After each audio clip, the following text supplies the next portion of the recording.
Hello दोस्तों, तो logarithm की सीरीज़ में आपका फिर से एक बार स्वागत है। लोग के बारे में हमने बेसिक्स से लेकर एकदम एडवांस लेवल तक की चीज़ें हमने देख ली हैं। हमने इनइक्वलिटीज़ की भी बात कर ली है। लास्ट लेक्चर में इनइक्वलिटी डिस्कस की थी। तो लोग में देखो क्या हो रहा है हमारे पास कि अगर बेस पे डिपेंड कर रही हैं चीज़ें, इनइक्वलिटी का जो साइन है वो बेस पे डिपेंड करता है। सोल्व वैसे ही करते हैं जैसे हम करते आए हैं, लेकिन जो साइन जो होता है ग्रेटर देन है तो वो लेस देन कब हो जाता है, ग्रेटर देन ही रहता है। जब 1 से बड़ा हो बेस हम क्या कर देंगे, साइन को एज इट इज रखेंगे। जब 1 से छोटा हो बेस तो साइन को हम चेंज कर देंगे। 1 से छोटे का मतलब 0 से छोटा तो नहीं जाएगा, 0 से 1 के बीच में ही रह सकता है। ठीक है, वो हमने फर्स्ट लेक्चर में बात की थी कि क्यों रहता है ये सब। ठीक है, अब हम बात करते हैं लोग के अंदर ही इनइक्वलिटी की बात कर रहे हैं कि हम एक एग्जांपल लेते हैं कि सर ये लोग, यहाँ पे मैंने बेस में ले लिया 2x, यहाँ पे मैंने लिया 4 ग्रेटर देन 2। ठीक है, ये हमने एक एग्जांपल लिया कि log 4 with base 2x greater than 2। इसको अगर आपको सोल्व करना हो तब क्या करें कि सर आपने तो बताया था कि बेस के हिसाब से चलती हैं चीजें, बेस 1 से बड़ा और बेस 1 से छोटा। यहाँ तो x है, क्या करें। तो जब ऐसा कुछ आए, बेस में अगर वेरिएबल आ जाए तो हमें केस बनाने पड़ेंगे।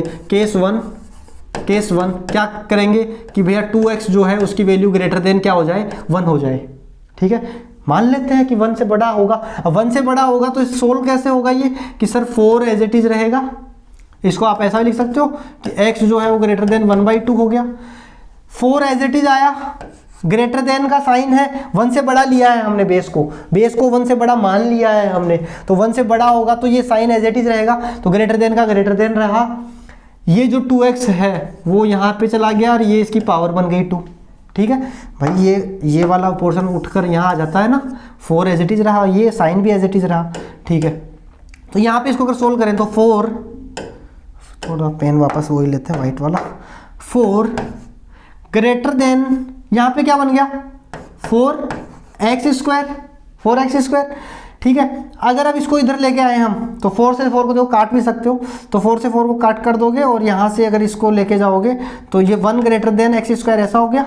ठीक है, अगर इसको हम आगे देखें और तो थोड़ा सा ऊपर कर देते हैं इसको। हाँ, अब इसको अगर देखें तो ये क्या हो जाएगा, x स्क्वायर 1 इधर आएगा -1। देखो x स्क्वायर की साइड में बंद है मुंह, तो ये बंद मुंह और ये लो। ठीक है, तो यहाँ से क्या बना, x -1 और x + 1 इसके क्या बन गए, फैक्टर्स बन गए। ठीक है, सोल्व करने, मैं आपको वही बोलूँगा कि सोल्व करने का तरीका वही रखो, आप सोल्व करने का तरीका वही रखो। कौन सा, नंबर लाइन वाला, कि नंबर लाइन पे लोगे। भाई हमें पता है लेकिन फिर भी हम नंबर लाइन वाला ही यूज़ करेंगे कि थोड़े अगर टफ प्रॉब्लम्स आते हैं तो वहाँ पे नंबर लाइन सही रहती है। तो 1 -1 और 1, तो ये प्लस होगा, ये माइनस, ये प्लस होगा। मुझे लेस वाला चाहिए तो ये वाला पोर्शन मुझे लेना है। तो ये वाला, कौन सा वाला, ये वाला येलो वाला। ठीक है, ये वाला पोर्शन मेरा रिजल्ट होएगा। ठीक है, ये वाला पोर्शन मेरा रिजल्ट होने वाला है। समझ में आई बात। तो -1 से 1 के बीच में रहेगी केस 1 के हिसाब से, लेकिन इसने बोला है कि x की वैल्यू 1/2 से बड़ी भी लेनी है मुझे। यहाँ तो क्या बोल रहा है ये, यहाँ तो क्या बोला इसने कि x बिलोंग्स टू -1 से 1 ओपन, क्योंकि देखो लेस देन का ही साइन है, इक्वल टू नहीं है तो ओपन रखेंगे। -1 से 1 जाना है और ये बोल रहा है कि 1/2 से बड़ा रखना है, तो -1 वाली वैल्यूज नहीं ले सकता फिर भाई। 1/2 यहाँ कहीं होगा, मान लो कि यहाँ पे कहीं पे 1/2 था, ये बोल रहा है 1/2 से इधर ही रखना है बड़ी वैल्यूज, तो इसका मतलब 1/2 का अगर यहाँ पे ले लूँ मैं, तो मान लो ये क्या कह रहा है कि ये वाला पोर्शन लेना है भैया तुम्हें 1/2 से इधर का ही। ठीक है, इस साइड का। तो दोनों में कॉमन पोर्शन क्या है, ये तो पूरा बोल रहा है 1/2 से ग्रेटर कोई भी ले लो, लेकिन हमें सिर्फ कॉमन पोर्शन, तो 1/2 से लेकर 1, तो हमारा रिजल्ट क्या हो जाएगा 1/2 से 1। तो x बिलोंग्स टू, देखो ये इसके लिए था, इस वाली इनइक्वलिटी के लिए हम 1/2 से कंपेयर करवाएंगे तो फाइनल जो मेरा आएगा, फाइनल केस 1 के लिए, केस 2 नहीं निकाला है मैंने अभी, केस 1 के लिए, तो वो क्या आएगा मेरा 1/2 से बड़ा और 1 से छोटा। ठीक है, x बिलोंग्स टू, ठीक है, x बिलोंग करेगा 1/2 से 1 के बीच में। ये केस 1 आया। अब नेक्स्ट केस पे चलते हैं। केस 2 हम लेते हैं क्या, देखो सेम प्रॉब्लम रहेगा, log 4 with base 2x, log 4 with base 2x greater than 2। Same problem लिया है हमने। अब हम बेस को क्या ले रहे हैं, बेस को हम क्या ले रहे हैं, लेस देन 1 ले रहे हैं कि 1 से छोटा हो तो 1 से छोटा हो तो केस 2 कि जो 2x है वो लेस देन 1 हो। तो यहां से वैल्यू क्या निकल के आ गई, x लेस देन 1/2। ठीक है, सोल्व करने के लिए क्या करोगे कि सर 4 एज इट इज रहेगा, ये 2x इधर आ जाएगा तो 2x की पावर 2 बन जाएगी। बेस 1 से छोटा है इसका मतलब ये साइन बदल जाएगा, तो यहाँ पे साइन पलटेगा तो ये लेस देन का साइन हो जाएगा, भाई ग्रेटर देन था लेस देन हो गया। अब 4 को एज इट इज रखा लेस देन 2x की पावर 2, तो ये क्या हो गया 4x²। 4 से 4 को काट दिया मैंने, यहाँ पे क्या बचा 1 लेस देन x²। तो यहाँ पे क्या बन जाएगा x² माइनस 1, 1 इधर आया, देखो x² की साइड ओपन मुंह, खुला मुंह है ना, तो यहाँ पे ये लो 0, 1 इधर आ गया और ये 0 हो गया। तो यहाँ से फैक्टर्स वही x माइनस 1 और x प्लस 1, ये क्या बोल रहा है ग्रेटर देन 0। इसमें फिर से वही नंबर लाइन बना लो, ठीक है, -1 और 1, यहाँ से रूट्स -1 और 1, पिछले लेक्चर में डिटेल में बताया था।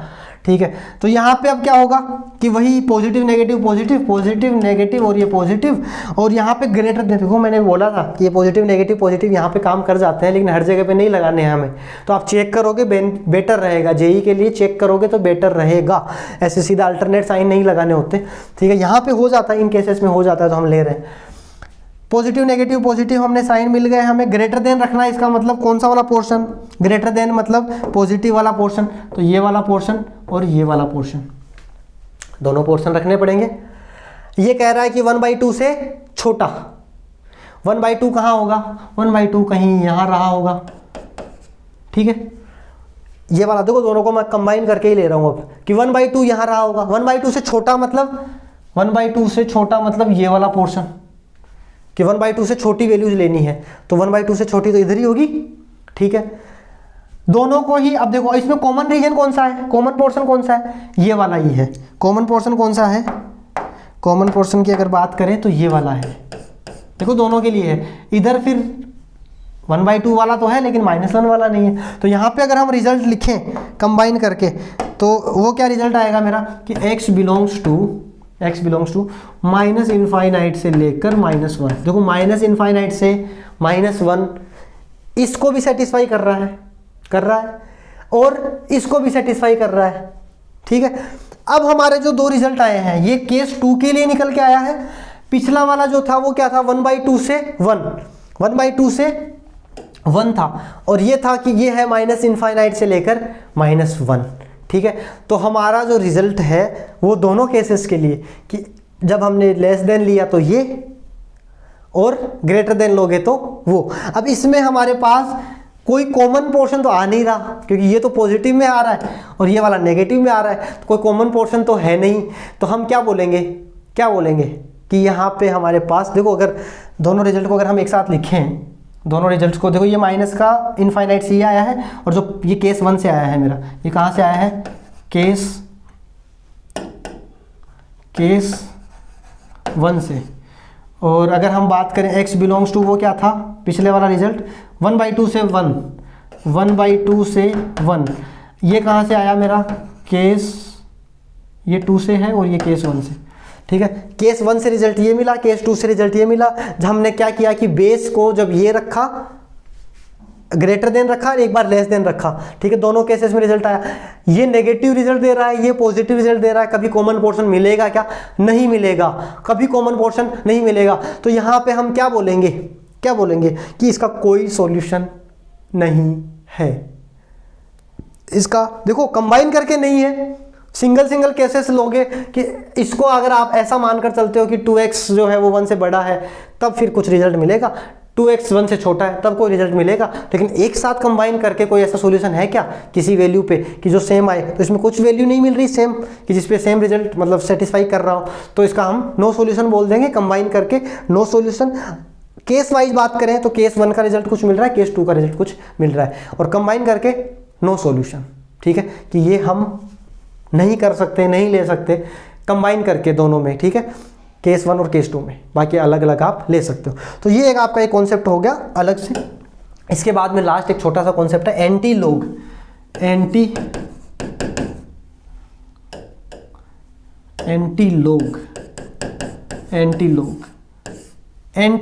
क्या है, लोग का उल्टा, ठीक है, log का उल्टा। तो देखो हम बात कर रहे हैं कि log की, क्या हमने बात की कि log 2, मान लो कि log 3 विथ बेस 2, इसकी अगर हम बात करते हैं तो हम इसको सोल्व कैसे करते थे कि सर इसको हम x मान लेते थे, ठीक है, यहाँ पे हम वैल्यू जो हमें नोन हो उसकी लेते हैं, भाई log 3 तो हमारा पॉइंट्स में जाता है ना, तो हम जो वैल्यू नोन है वो लेते हैं हम। तो यहाँ पे 8 लिया मैंने, ठीक है। तो यहाँ पे इसका रिजल्ट हम कैसे देखते थे कि x मानते थे और सर कि 8 इक्वल टू 2 बन जाता है, इसको हम 2 लिख लेते हैं, यहाँ पे 2 हो जाता है, x इक्वल टू 3। एकदम बेसिक से बताया। यहाँ पे डायरेक्ट भी कर सकता था मैं कि इसको 3 लिख देता पावर और आगे लेकर निपटा सकता था, लेकिन मैंने ये बताया आपको कि हमने बेसिक ये देखा था। तो अब आपको जब एंटी लॉग लिखना हो, एंटी लॉग जब करना हो आपको, तो कुछ नहीं होता है कि अगर हमें एंटी लॉग करना है, एंटी लॉग लिखा ऐसे ही जाएगा, एंटी लॉग बेस की जगह पे ही रहता है। बेस यहाँ पे 2 था तो बेस 2 ही रखा है हमने, ठीक है। यहाँ पे x की वैल्यू 3 आई, तो यहाँ पे मैं इसकी वैल्यू 3 रख सकता हूँ। तो मतलब मैं ऐसा बोल सकता हूँ कि यहाँ पे देखो log 8 विथ बेस 2 की वैल्यू 3 थी। तो जब आपको यहाँ से एंटी लॉग पे आना हो, बेस को बेस रखो, इसका आउटपुट को इनपुट बना दो और इनपुट का आउटपुट। अब आप बोलोगे सर एक्सपोनेंशियल के जैसा ही है, हाँ एक्सपोनेंशियल जैसा ही है, लेकिन ये एंटी लॉग है, एक्सपोनेंशियल नहीं बोलेंगे हम इसको, ठीक है। तो यहाँ पे एक्सपोनेंशियल जैसा ही है, तो यहाँ पे क्या करोगे कि इसका जो आउटपुट था वो 3 यहाँ आ जाएगा और ये 8 यहाँ आ जाएगा। तो अगर आपको कोई बोले कि एंटी लॉग 3 विथ बेस 2 की वैल्यू क्या होगी, तो 8 होगी, ठीक है। ऐसे ही अगर हम और एग्जांपल्स लें तो जैसे मान लो कि मुझे जो पता है वो ले लेता हूँ मैं, कि जैसे जो डायरेक्ट हम देख सकते हैं, log की वैल्यू अगर मान लो कि 2, log की यहाँ पे 2 और ये 4 लिया मैंने, ठीक है। तो इसका रिजल्ट मुझे पता है क्या होता है, 2 होता है। ऐसे ही अगर log के अंदर हम एक एग्जांपल और ले लेते हैं, log यहाँ पे अगर हम ले लें 27 और यहाँ पे हम ले लें 3, तो इसका रिजल्ट हमें पता है क्या होता है, 3 होता है, ठीक है, 3 का क्यूब, ठीक है। वो 3 आ गया 3 3 1 हो गया, खत्म। तो ये सब चीज़ 2 वैल्यूज हम ले रहे हैं। अब इनके अगर एंटी लॉग लिखने हो मुझे, एंटी लॉग अगर मुझे लिखने हो, एंटी लॉग, तो एंटी लॉग ऐसे लिखा जाएगा, बेस में बेस से रहेगा, यहाँ पे जो 2 था वो इनपुट बन जाएगा, 2 इक्वल टू 4। यहाँ पे अगर एंटी लॉग लिखना हो, लॉग एंटी लॉग, ठीक है, एंटी लॉग बेस 3 रहेगा, ये 3 यहाँ आ गया इक्वल टू 27। तो आपको अगर कोई एंटी लॉग 2 की बात करें, 2 विथ बेस 2 की बात करें तो उसका answer 4, anti log 3 with base 3 की बात करें उसका आंसर 27। तो सर ये तो आप लॉग लिख के बता रहे हो, हमें डायरेक्ट कोई पूछ ले लॉग एंटी लॉग इसकी वैल्यू बताओ, एंटी लॉग आपको किसी ने पूछ लिया कि एंटी लॉग 2 और यहाँ पे मान लो उसने इनपुट दे दिया 4, तो इसका आंसर हम क्या बताएंगे सर, कैसे? ये पहले लॉग लिख के क्या करें, सीधी सी बात है। देखो यहाँ पे आप ऑब्जर्व करो, ऑब्जर्व करेंगे ना, ऑब्जर्व करेंगे, ये 2 की पावर 2 पढ़ो आप इसको, 2 की पावर 2 4 होता है, तो 4 आंसर। यहाँ पे 3 की पावर 3 पढ़ोगे आप इसको, 3 की पावर 3 27 होता है, आंसर। तो यहाँ पे सिर्फ आपको अगर एंटी लॉग किसी ने पूछा 2 की ये 4 विथ बेस 2, तो 2 की पावर 4 पढ़ो आप इसको, 2 की पावर 4 पढ़ो इसको आप, तो इसका रिजल्ट आप क्या दोगे, 2 की पावर 4 16, तो इसका आंसर 16।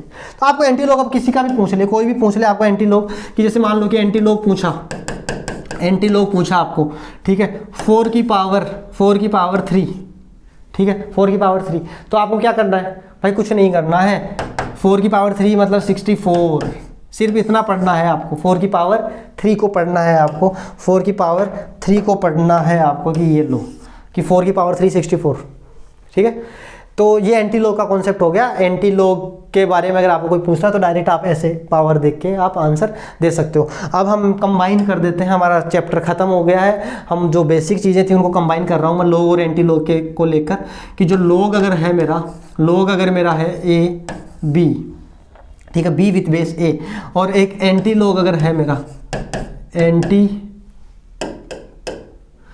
एंटी लॉग अगर है मेरा बेस में वही ए और ये बी, ठीक है, इनके बारे में हम कमेंट करते हैं। तो हमें याद क्या रखना है कि सर ए जो है वो ग्रेटर देन 0 होगा, ए जो है वो नॉट इक्वल टू 1 होगा, बी यहाँ पे क्या है, बी मेरा सर इनपुट है, बी मेरा इनपुट है, बी मेरा हमेशा ग्रेटर देन 0 रहेगा, बी मेरा हमेशा क्या रहेगा, ग्रेटर देन 0 रहेगा। ठीक है, तो ये हम इसको बॉक्स बना देते हैं। एक चीज़ तो ये ध्यान रखनी है।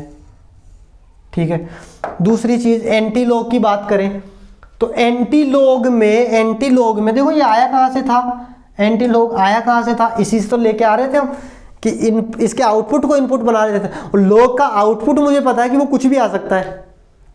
ठीक है, जो लॉग का आउटपुट था वो एंटी लॉग के लिए इनपुट है, तो इसका मतलब एंटी लॉग मतलब लॉग का जो आउटपुट मेरा कुछ भी हो सकता था, आउटपुट तो कुछ भी हो सकता था, पॉजिटिव नेगेटिव लॉग का, तो एंटी लॉग का इनपुट कुछ भी हो सकता है ना।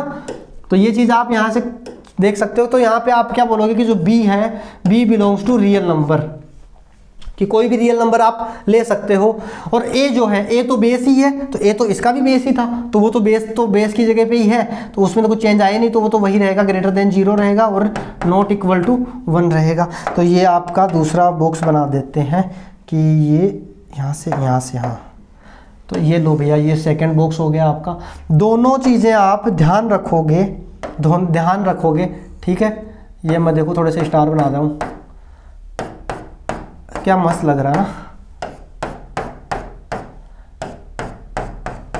ये लो, तो ये आपकी बेसिक जानकारी है लॉग और एंटी लॉग के बारे में, ये आप ध्यान रखोगे। एंटी लॉग के ऊपर हमने देखा क्या कैसे सोल्व करते हैं, लॉग को हमने देख लिया, लॉग को तो डिटेल में देखा है एकदम अच्छे तरीके से।